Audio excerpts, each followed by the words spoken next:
Hello mga kagala, for today's vlog, bali gagawa nga po pala kami ni Aling Maliit ng binuro ng mustasa. Bali ang una namin gagawin, tatanggalin na namin muna yung mga tangkay nito sa dulo, yung pinakamatigas. And then isa-isa po natin siyang hugasan hanggang sa luminis po siya. At pagkatapos nito, kailangan na natin siyang bulburan ng maraming asin and then piga-pigain po natin. Parang ganito lang po yan. Ang pattern po natin ay push and roll lang po yan hanggang sa lumabas po yung katas ng mustasa. Parang ganon. And then itatapon po natin iyon. And next, banlawan po naman natin siya ng malinis na tubig. And then pagkatapos natin siyang banlawan, syempre itatapon din po natin yung tubig. Ganito lang po ginagawa ang mga piniperment na mustasa na binebenta po sa mga palengke. Dati po kasi nung nagtitinda po kami sa palengke, ganyan po yung ginagawa namin. And next step, gaganon pa rin po yung gagawin natin. Kailangan natin bulburin ng maraming asin. And then, piga-pigain para lumabas uli yung katas.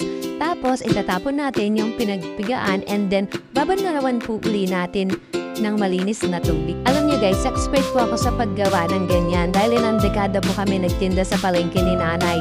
Tapos, ayan nga, hindi na ako nag-gloves yan. Dahil nga kami din na naman ang kakain yan.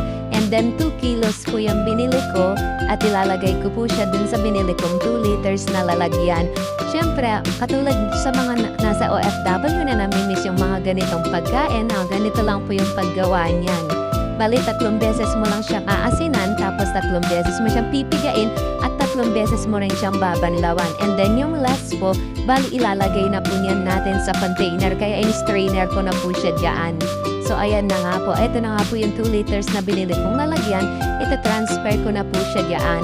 And then, pagkatapos nun, yung water naman yung titimplahin natin, yung pinakamagiging syrup niya, ayan, 2 cups of water po, and then magdidissolve lang po tayo dito ng asin, mga tansyameter po tayo dyan. Tapos kailangan yung asin, kailangan yung matunaw.